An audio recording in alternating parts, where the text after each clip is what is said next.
Parcă-i poarta raiului aici.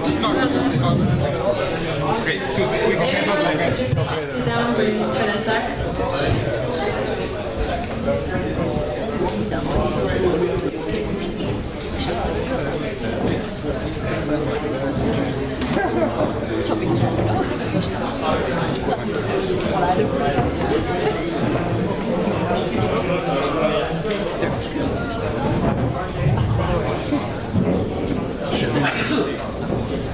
Everyone's ready? Okay, so this is Florin Buhuceanu. He is the director of Accept Romania, and he's going to have a workshop on sexual minorities in Eastern Europe. Thank you, Florin. Hi, guys. My job at this morning of the day is to homosexualize you a little bit, just to provoke a small reaction.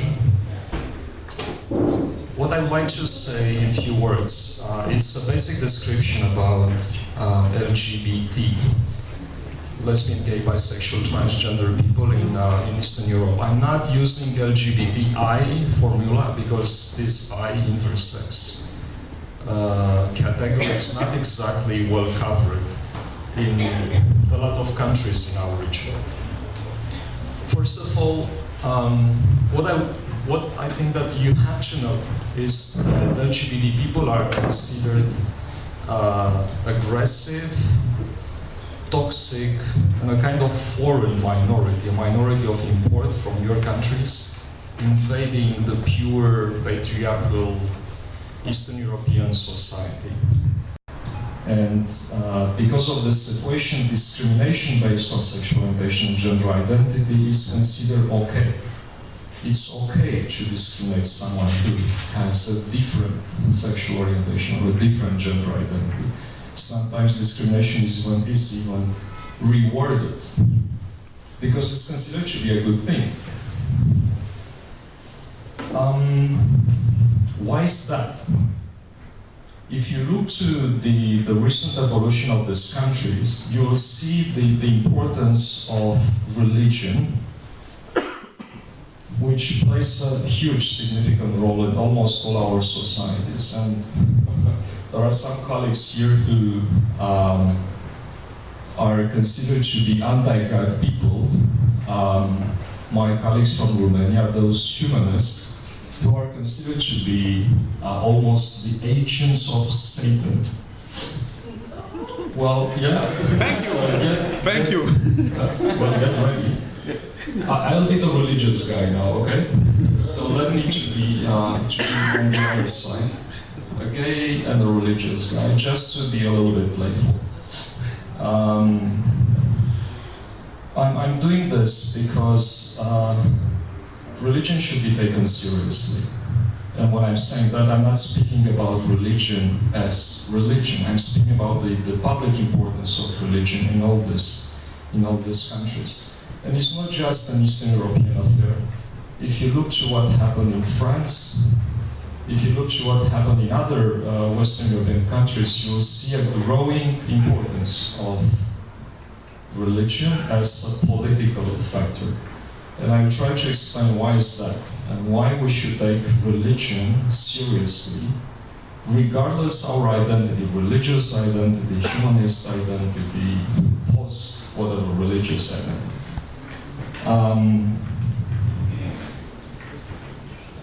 Religion is important because it's used and misused with a very good degree of success. There is a significant growth of organized religious right movement, fundamentalist movement, which is heavily supported and nurtured from American fundamentalists. It's also favored by populist politicians who can be identified in all our countries, not just in Eastern Europe. And it's supported by, at least in Eastern Europe, by a number of key public personalities and a lot of journalists. And now, beyond all of this, we are facing the economic crisis, which worsened this situation. I'm saying that the rise of fundamentalism in Eastern Europe is important and should be taken into consideration because it's leading to a number of direct effects upon LGBT rights and also upon other sexual and reproductive rights. If we mention sex education or access to abortion, we'll see that we are part of the same formula. When we speak about LGBT rights, what we are seeing in the region, there are significant attempts to restrict the freedom of expression and the freedom of assembly for LGBT people in a number of countries, Russia, Ukraine, Kyrgyzstan, all those towns from the former Soviet Union, to promote a manipulated concept called traditional values, and to use this concept of traditional values at the highest political stages, at the United Nations, at the European Union, but also at the level of the Council of Europe. I just returned yesterday from a session, a parliamentary session in Strasbourg, where a number of politicians heavily supported a resolution for transgender rights in Europe. And you couldn't see at that moment almost any opposition towards that, with one exception.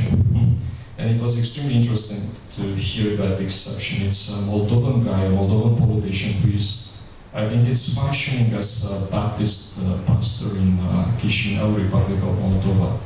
He came up with 12 amendments to one resolution. Basically, he blocked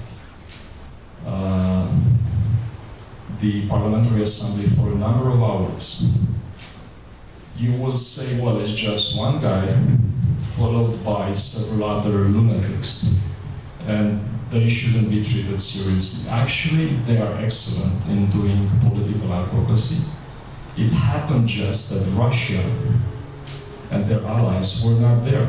Russia, probably you know, is temporarily I don't know if it's excluded or it's not part of the issue, suspended, thank you. It's suspended from the Council of Europe. We should take seriously these people because they are well-resourced. They usually have budgets of millions of euros, millions.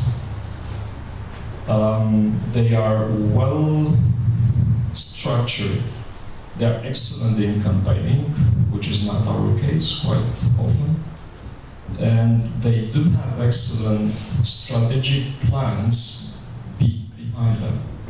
And I will speak a little bit about these plans maybe later. Their intention is quite clear. They are standing against LGBT rights. They are anti-sex, if I can say so. Everything connected with sexuality becomes a problem. They are anti-abortion. They are anti-discrimination legislation in all of our countries. Even in those countries where anti-discrimination has a good legislation behind. And more interestingly, they managed somehow to transcend the old barriers between politics, culture, and religion. You will see on their side a large number of people who are coming from all parties, from all sectors of society. So the old division, liberal versus conservative, it's now transcended. They are very good in pumping money against LGBT rights. And in the last 2 years, if someone will count how much they spent to dismantle various legal initiatives in our parliament, you will see a significant amount of money spent. And I can send you some information about their budgets if you are curious, just to find out how much and how they spend those money in these countries in the region. They have a mantra against homosexuality because they feel obliged to protect our societies from the deadly sin of homosexuality. They perceive themselves as the true believers and those who will save Europe from you guys, from those who are not having religious values, from those who believe that believe in liberal democracy. That's why they consider themselves to be a kind of campaigners for a true Europe, a non-secular Europe. And they are doing that using the human rights language, and that's a very interesting feature. They are doing that using religious freedom as a fundamental human right. How can you be against fundamental human rights? So they're not stupid. They consider religious freedom as absolute, superseding other legal and social limits. So it's the top of the human rights structure. And of course, religious freedom is not considered compatible with homosexuality and other forms of social perversion, social decadence manifestations. They use the religious freedom as a way to say, hey, we are here in this society, we'll not live anywhere, and it's definitely our right to protect our people against you. It's a war of values, and they do consider themselves as warriors. It's an ideological, it's a religious war, and they do so because it's their right To hate. to be present in public life, to help. And our colleague from Moldova knows a lot about how they exercise this public right to be present in the public life in part of our countries.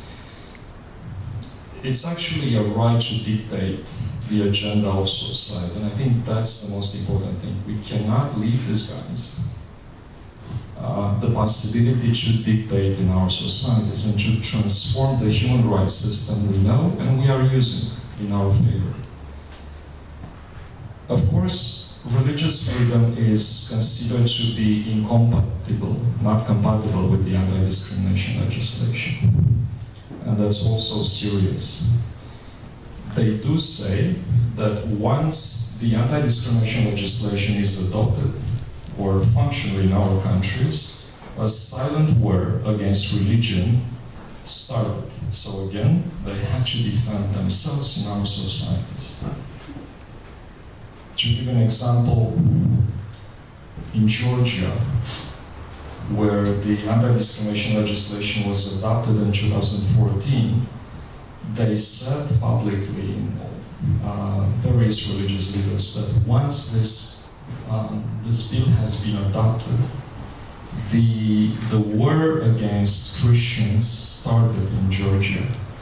So this will lead to the discrimination of Christian believers. It's their right to protect Christians, right?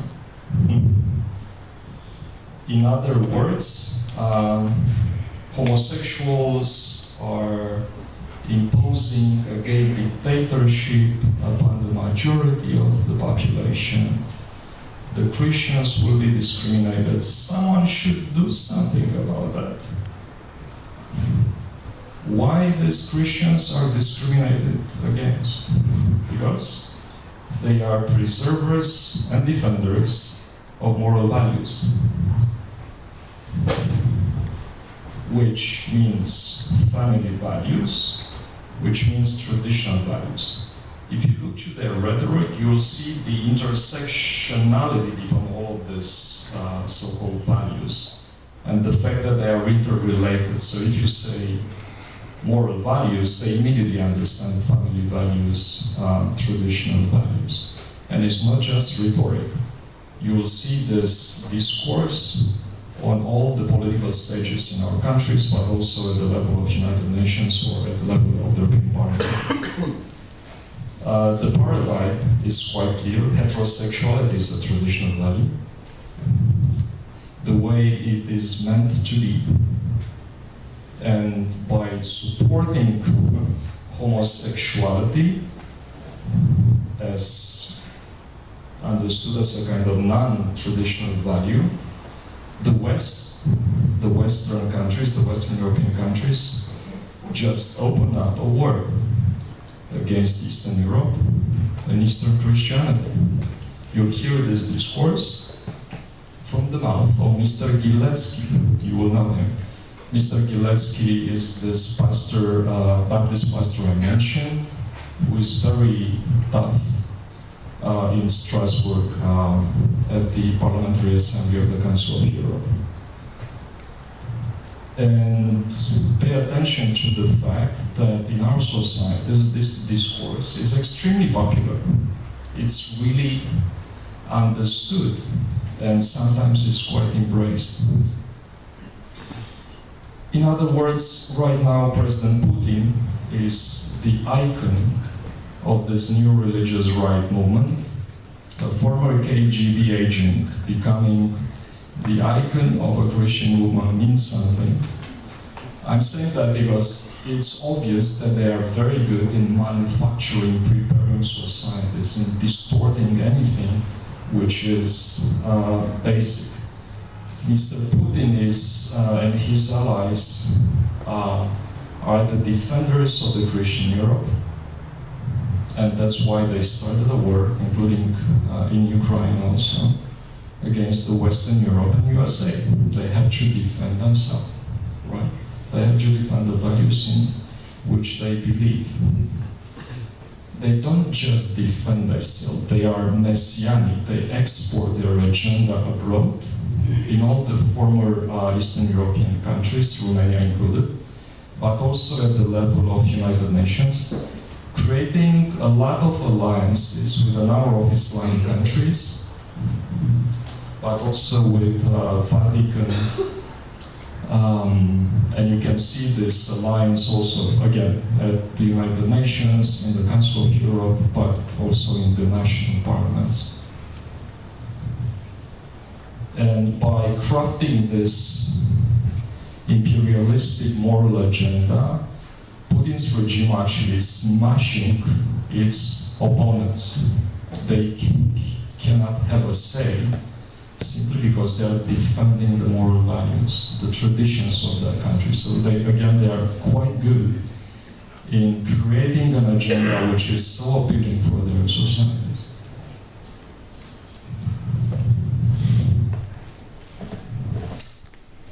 Quite recently,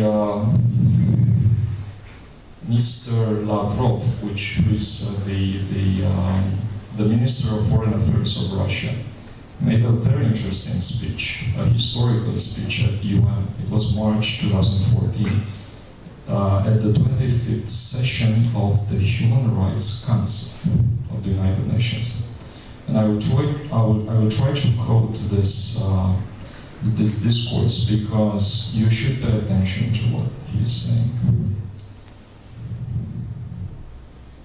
Mr. Lavrov said, "We call for taking into account cultural and historical particularities of different people and understand and respect traditional values that will help, encourage, and protect human rights and freedoms."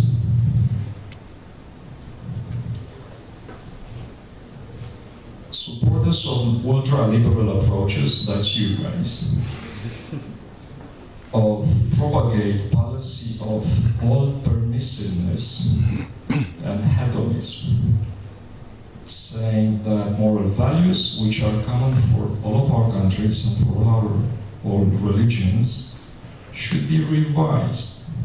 Such actions, your actions, are destructive for society and for the generations. This is a state discourse, it's not a moral preaching in front of the Human Rights Council. I would like to say the provisions of the International Pact on Civil and Political Rights envision legislative instruments to restrict rights and freedoms in favor of population, public security, law and order. Let me translate what he's saying. What he's saying basically is that human rights cannot be taken seriously if they are not doubled by moral values. In the absence of the moral values he's speaking of, human rights are nothing and cannot be used. So you should have both. That's a switch in the way we understand human rights. He's also saying that these countries he's mentioning are particular. They should live alone. They should not receive orders from Brussels or from New York or from Washington. Leave us alone. He's also saying that, guys, you'll be in trouble. We have instruments to restrict your rights and freedoms. And he's mentioning that by using the provisions of the International Pact on Civil and Political Rights. Why he's doing that? Because someone should work in the favor of the population, public security of that country, law and order. So order should be clear, safe. Someone should be the policeman.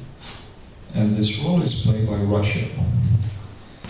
Anyway, I mentioned this discourse again because it's probably it's the first clear-cut Russia and its allies will conduct their actions in the region. That's important. Secondly, you can see easily the role of religion. Religion is used as a political factor, and we know that right now in Russia, the Orthodox Church is having a huge role in first reading of the legislation proposed. They have a say before any other parliamentary committees if a piece of legislation is okay or not. And that's possible because of the special partnership between Mr. Putin and the Orthodox Patriarch Kirill II, I think. And what he's saying also is that human rights are not exactly common for all human beings. Certainly not for the LGBT people. Which means in practical terms that incitement to discrimination is a moral duty. They should discriminate. They have the obligation to discriminate. It's not by incident this war against homosexuality. Because it's a part of a cosmic battle between good and evil. So you're on the side of evil, they're on the side of God. Who are you to attack God? How can you win if God is on their side? Those who are supporting LGBT rights insult the traditional faith and the national identity and fully deserve to be punished in various ways. I'll give you a few examples. I think 2 years ago, it was like that, yeah, last year, sorry. Except my organization organized a whole month. It was called LGBT History Month. And one of the public events was held in a museum. It's called the Museum of the Romanian Peasant. Yeah. museum, right? That museum has a cinema. We went to the cinema to see a movie, a comedy, an American comedy, which portray, among other things, a gay couple, a lesbian couple having kids. The name of the movie is Kids Are Alright, if you have seen it. It's just a comedy. Well, again, this museum is located in the middle of Bucharest, several hundreds meters of the Romanian government. It's a very central location. And suddenly, out of the blue, a number of people brutally interrupt the movie and started to shout. They had icons with them to demonstrate that they are on the God's side. They made a number of Nazi signs, including Heil Hitler, and they explicitly said that the homosexuals should be exported from this wonderful, pure country called Romania. Well, if this is not a hate crime, I don't know what a hate crime is. I will not speak right now about the way the Romanian authorities reacted legally to this incident. Usually in our countries, hate crimes are not identified as hate crimes and cannot be punished because those interpreting hate crimes are unable to understand what a hate crime is. And I was curious to see if the church is having a reaction. A bunch of people using religious symbol attacking other people is not okay, even for a conservative church. The Romanian Orthodox Church said nothing about this case. In Greece, the members of the Greek parliament are now under attack if they will vote in the favor of civil partnership legislation for those bloody gay couples. Actually, they have no chance other than to vote in the favor because it's a clear decision of the European Court of Human Rights on this particular topic. They do have civil partnership legislation for straight couples, heterosexual couples. The court said, guys, that's discrimination. If you have such legislation, you should allow the gay couples to enjoy the same rights and freedoms. So the parliament has no choice, actually. What the Greek Church, Orthodox Church, is saying is that if their Orthodox parliamentarians will vote in the favor of this legislation, they should be excommunicated, and they will be excommunicated from the church. In a country like Greece, to be excommunicated by a church, the national church, well, that's serious. Some people will love that. Otherwise, the vast majority of them will be a big problem, not because they are not liberal enough, but they know that they need votes of the general population.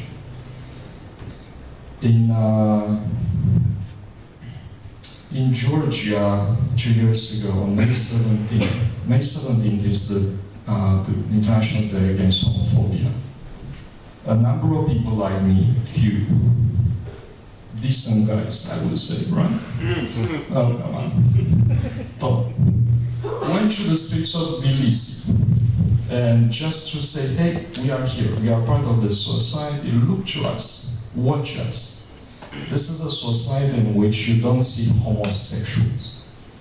You speak about, but you don't see them because they are not out. The same case in Romania, more or less. It's more or less the same situation. So our guys went to the streets of Tbilisi to show up, to be seen. They were immediately surrounded by hundreds of decent Christian people, led by monks. It was extremely interesting to see that mob demonstrated against a peaceful number of LGBT activists. And of course, the physical violence started immediately. and police tried to interfere and to block the aggressors. Some of them were wounded. It was quite a tough situation. But what was interesting in that case is not that this violent attack happened, that was predictable in Georgia. What was unpredictable is to hear the Georgian Orthodox Patriarch Ilia II, a venerable old guy, a very cultivated guy, considered to be a liberal patriarch among other Orthodox patriarchs, inciting general population to go against the LGBT people. He literally said that there is a violation of the rights of the majority, and the Georgian population should protect the rights of that society. And the LGBT people are not part of the Georgian society. So not by surprise, a number of people, led by priests and monks, put into practice this incitement to hate, hatred, sponsored by the Patriarch Ilia II. It's worrying to see religious forces being connected or directly associated with neo-fascist movements. And I think we should be very strategic, trying to dismantle this unholy alliance. It's not about religion here, it's about a strategy. We cannot leave this kind of alliances happening. It's really threatening the fabric of our society, and it's a worrying sign for a number of vulnerable groups. You being one of them, actually. Probably in Russia, you know that you cannot express yourself as a gay or a lesbian, bisexual, transgender man or woman, simply because you'll be immediately considered that you are a promoter of gay propaganda. And this is illegal in Russia. Now it's the same piece of legislation is, I think, taken seriously into consideration in Kyrgyzstan. It happened in Ukraine, but I think it didn't pass. And it happened, it's part of the new parliamentary agenda for a number of countries in the region. In Republic of Moldova, in autonomous region, it's the south of that republic called Gagauzia. The parliament, the local parliament, it's called the People Assembly, adopted in 2013 an anti-discrimination legislation to directly discriminate against LGBT people. You have to know the title of this legislation. It's called the Law on Ensuring Principles of Equality, Equity, and Objectivity that prohibits the propaganda of sodomy, lesbianism, bisexualism, transgenderism, same-sex marriage, and child adoption by same-sex couples. It's one of the most crazy pieces of legislation you can see. But it's, on the other hand, you have to be a genius in order to adapt a legislation considered to be an equality legislation to discriminate against a vulnerable group.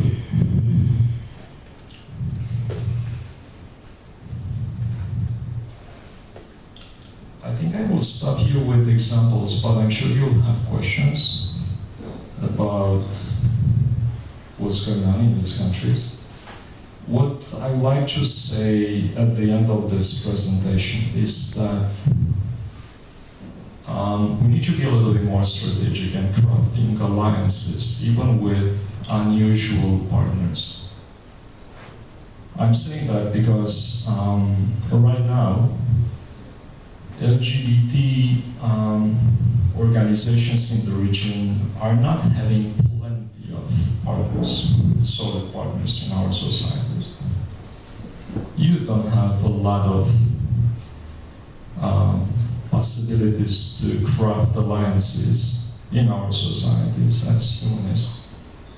And we know that we have a common enemy, which is this organized, religion-based homophobia in all the region.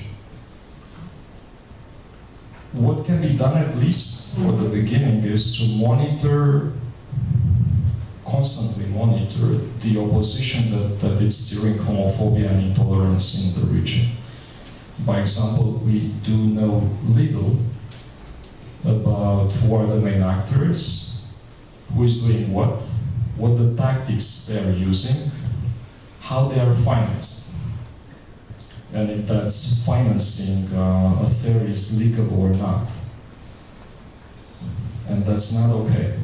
If we pretend to be a pro-human rights movement, we have to find a way to monitor what's going on in a systemic way in order to react more timely to these challenges and to understand better what are the tactics they are deploying in order to convince parliamentarians and society at large. Again, this is not about religion. Monitoring the religious right opposition will not make you religious in any way.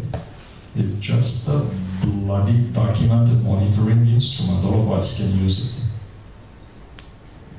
I do strongly believe that there is a huge need at this moment to craft an alliance between mainstream human rights organizations, LGBT NGOs, and faith-based groups.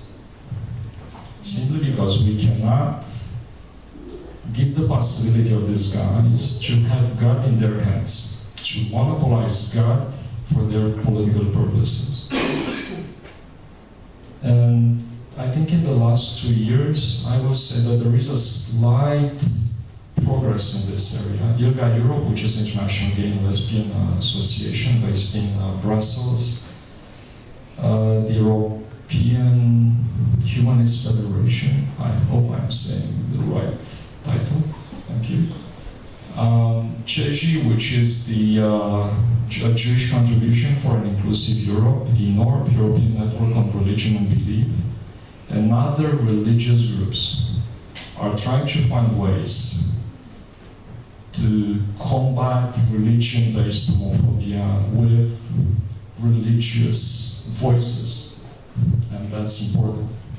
You would like to see that religious leaders are saying no to violence, are saying no to incitement, are saying no to discrimination, and have a voice in our societies.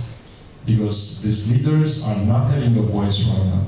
The only voice you can hear is the voice of the fundamentalists who is taken into consideration because they are the voice of God. There is no alternative to that voice.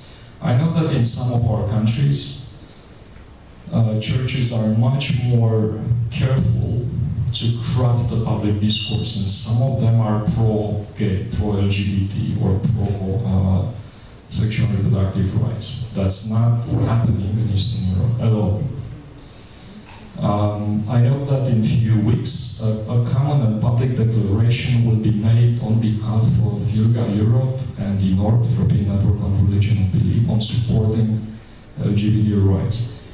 It will be, from my point of view, an unprecedented declaration which should be somehow multiplied and used in our national context.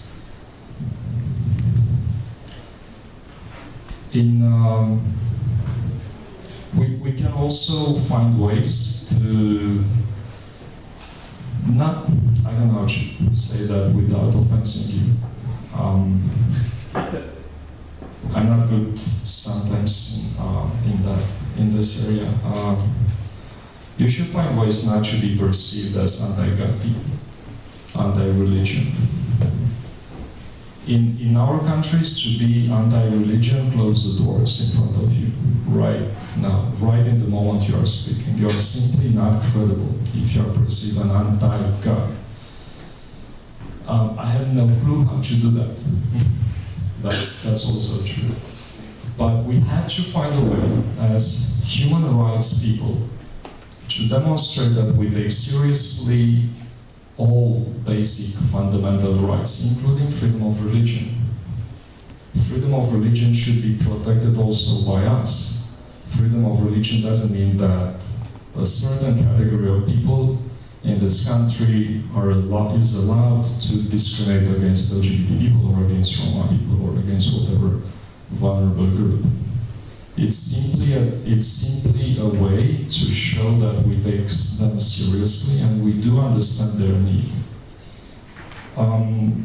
I know that in a lot of our countries there is no dialogue between religious factions and human rights organizations, humanists being included here.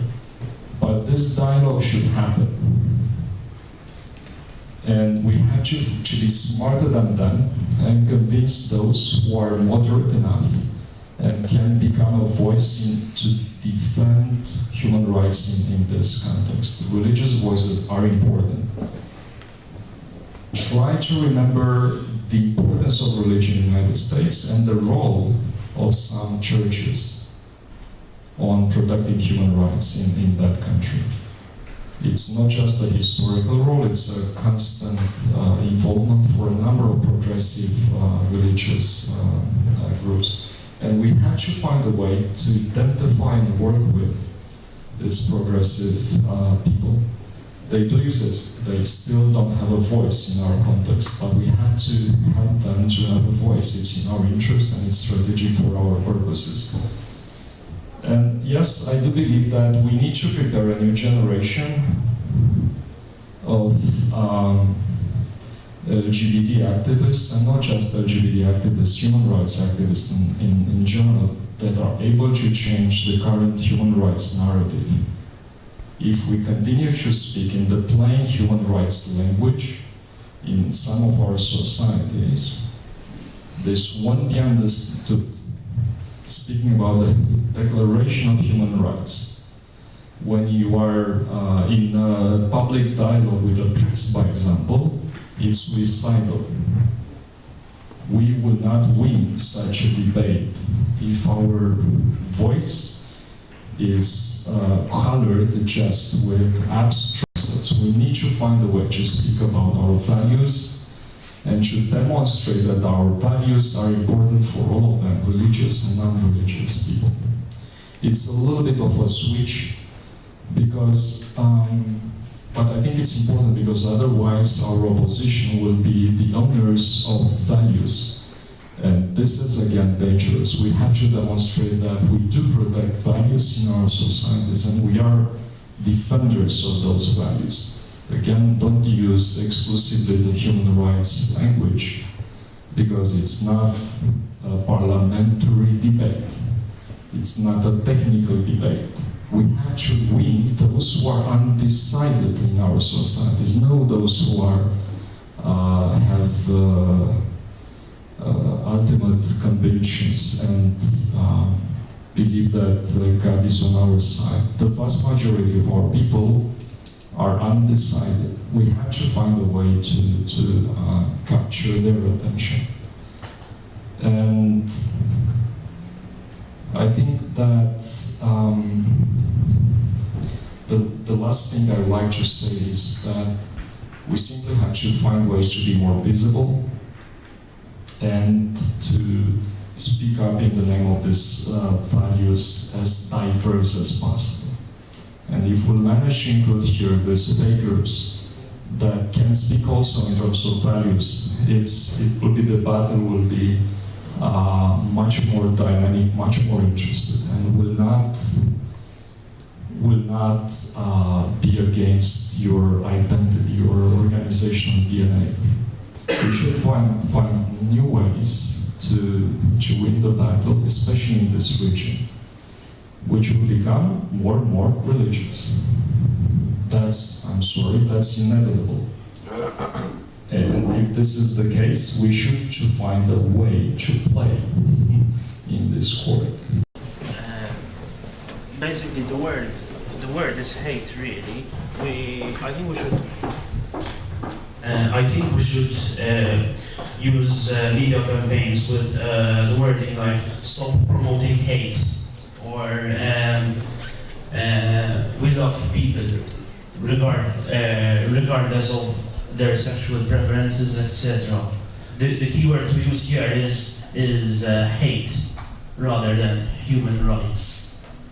Another thing is that this talk, as well as the social media session we had earlier today, highlights the important need of using secure communications so that we are able to get in touch and support individuals who are suffering persecution. Perhaps we ought to have a workshop on using secure communication tools out there on the internet. Unfortunately, governments don't make this easy. But there are tools out there that can be used to help defeat surveillance, government surveillance, corporate surveillance, and fighting for surveillance and privacy is also a partner battle, if you like, in enabling people to be able to communicate and trust safely. Do you have a question? I fully agree. Do you have a question? Lots of questions. Okay. Okay.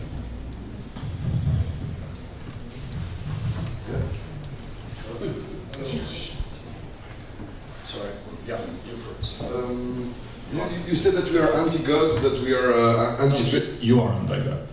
Well, I am pro-science. It's not the same, but it's comparable. But there is a lot of humanist people working into a pluralism, interface dialogue. So it's a bit reductionist to just say you guys are anti-God and Satan and stuff. I think the movement is a bit broader than that. But you talked about the monitoring aspect. You talked about EHF, the European Humanist Federation. They are monitoring. There are quite a few scientific research on which groups are there, how are they financed, where are they active, what are their websites. So if that's something you are looking for, you can find it quite easily. But the question is, because I had a question, in Belgium, for instance, we have a lot of pedophile problems in the church. So when we talked about the gay questions, some priests who do abuse children have a very divided statement. So you are looking for new ways of approaching the thing. I think within the church there are a lot of priests who have homosexual feelings. And have you ever tried thinking about targeting that group? You have Catholics for Choice, who is an extreme left Catholic wing who is pro-gay marriage, I think a good strategy would be within the church and the religious community to divide them. Like they are doing sometimes with the humanist, pluralist, freethinker, secularist community, they divide us. Let's maybe try the same with them. Well, that's an excellent idea. We do. I'm wearing here another hat. I'm working for the European Forum of LGBT Christian Groups, and they do try to use this kind of methods, and they do work in partnership with Catholics for Choice and a few others, trying to infiltrate our messages within the Catholic Church. And we were part of the debate on family, which happened in Rome. It just started in actually last September, and it's quite interesting actually to see what's going on there. But when I'm speaking about monitoring, yes, I do agree there are pieces of information. What we do not have is the full picture. When I'm saying that, it's what I need to see is the connection between them.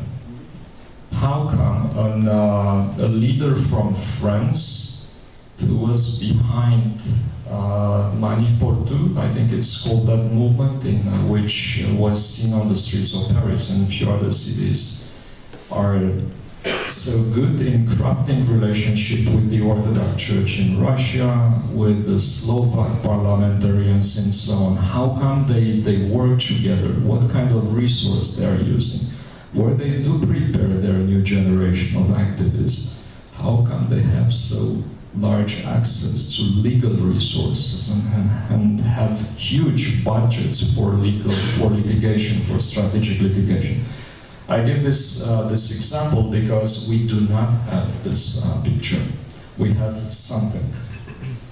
Yeah, I think it's important to work with these faith-based groups, if possible, the progressive groups, and to try to find ways to maximize their voice. But let me give you an example. I mentioned briefly about what's going on in Rome. That cycle will take at least 3 years, with a lot of meetings, expert meetings, bishops' meetings, Well, if you look from a budget point of view, to work in Rome in all those periods is almost a suicidal mission. It takes a lot of money. But yes, it should be done. And some of us are trying to do the best with our very limited financial possibilities and human resources possibilities.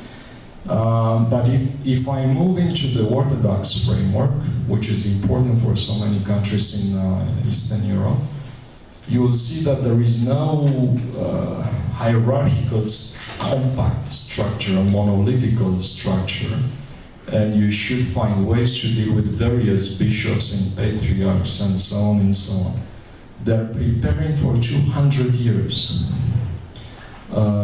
Pan-Orthodox Synod for 200 years. And apparently, they managed to organize a meeting next year in Istanbul.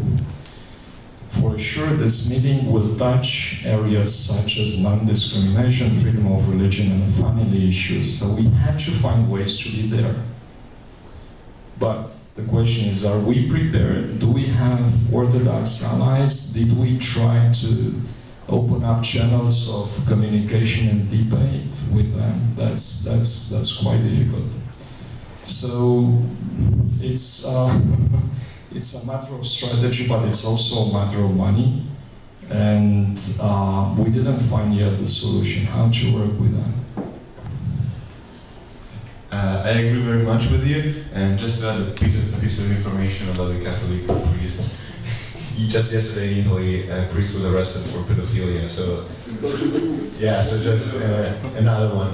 But anyway, in Italy in particular, we had a particular law which says that a religious organization can preach their values that can include discrimination, but individuals cannot perform those beliefs. And so that kind of cut out of the picture all the religious problem, the religious debate. So right now the debate in Italy is more about some pseudoscientific facts that some religious leaders are carrying to discriminate and not make it possible for homosexuals to legally marry in Italy. And the great thing about that law is that we can falsify those pseudoscientific claims, and we don't have to worry about the religious debate and leave it to the religious community, because there are many Christian churches who are in favor of gay marriage. So do you think that that could be a solution, a first step solution, also for the Orthodox context? Because, for example, the Vatican didn't sign up the Human Rights Declaration, so you cannot base, you cannot speak about the... Which one? The general one. Yeah. They ratified also the right for children. That's why the pedophilia problem is an issue for the Vatican. They really did. I'm not so sure. Anyway, do you think that that piece of legislation could be used also in Eastern Europe? I think this is an aspect which is beyond legislation. It's about how we use the current legal framework in balancing freedom of expression, which they fully deserve, because they do deserve freedom of expression in the same way we do deserve. So how we balance freedom of expression, non-discrimination, equality issues, and that's a very tough issue. I can give you a different example. It's about abortion. A number of organizations in Romania and abroad find a way to agree that various church groups can object against abortion on a number of theological, ethical grounds.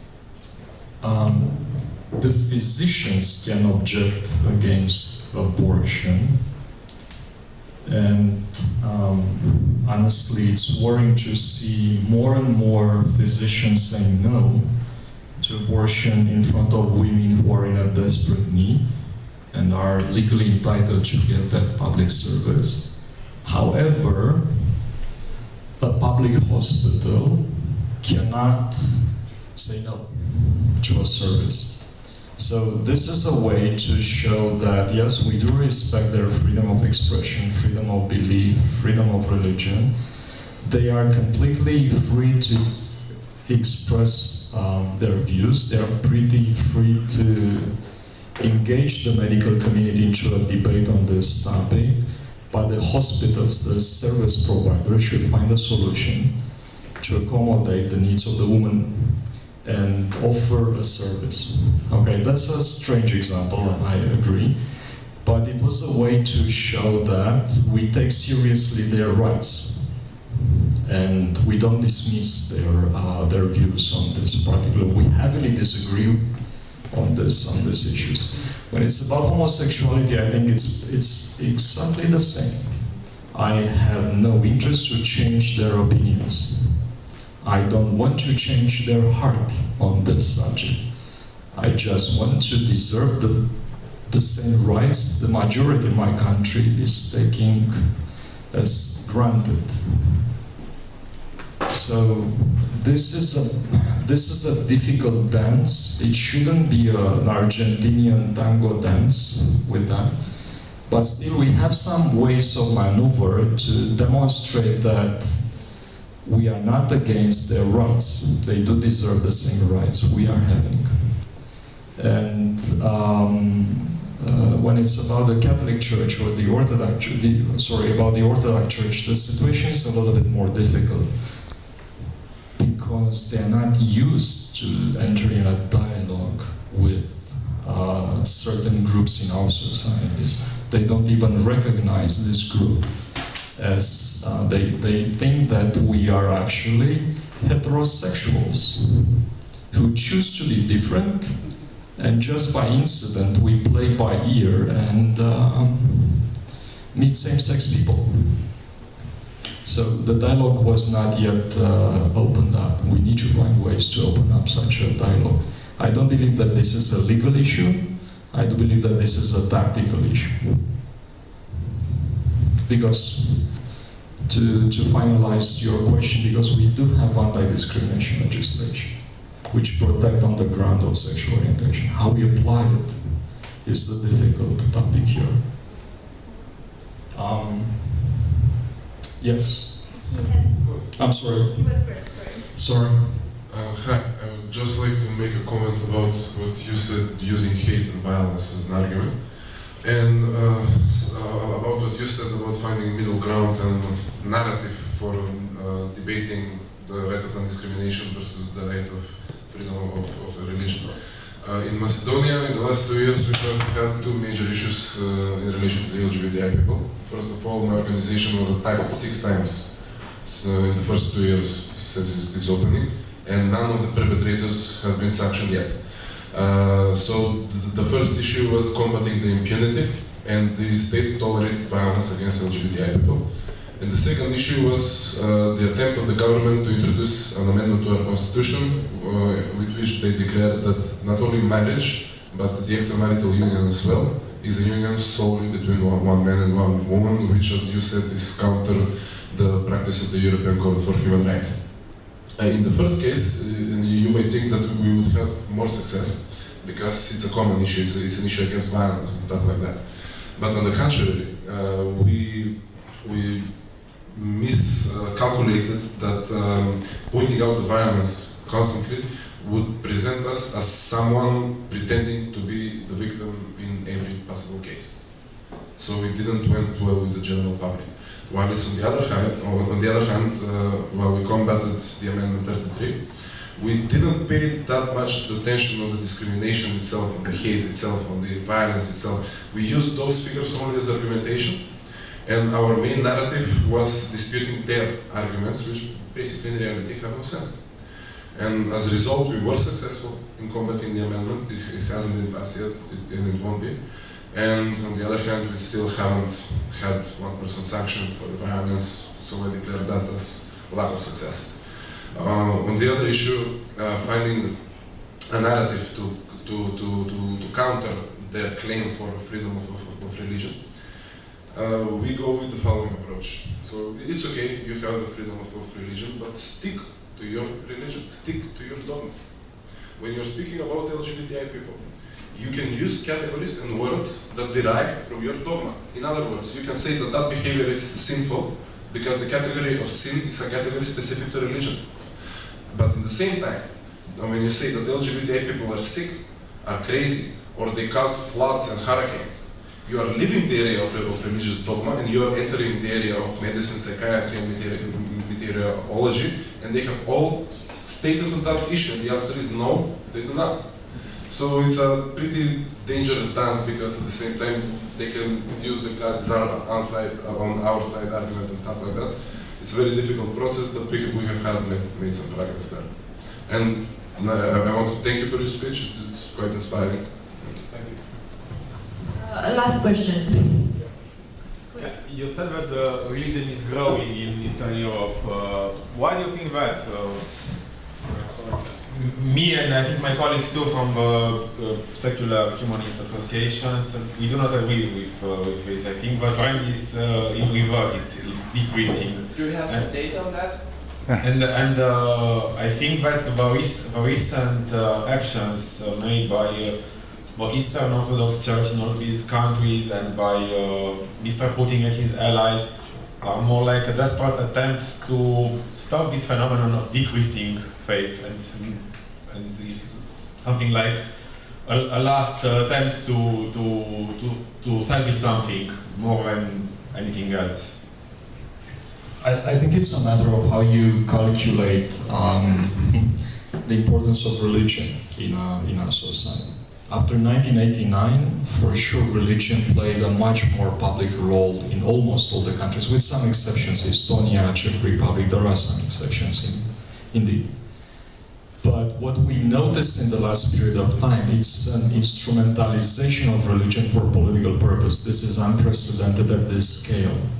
That's the first thing. And again, it's dangerous. The second thing is that they are much better in communicating more and more. They're using new technologies to get engaged into debates, into political affairs. And it's what I notice is a decrease in the popularity of the church as institution. That's true. This shouldn't be considered to be a decrease of religion in our countries. Religion is not the same thing with the church as institution. And if you ask various people on just briefly on the streets about their values, you'll notice that their values are religiously infused. How many people in Romania perceive themselves as religious? Almost 90%. It was just a question. 88 or? No, it's wrong. The latest data show only 77% of people identified themselves as religious in Romania at the end of 2014.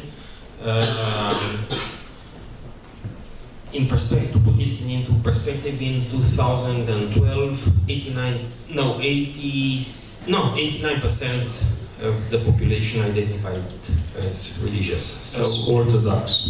No, that's religious. So it's a 12% decrease in 2 years in Romania.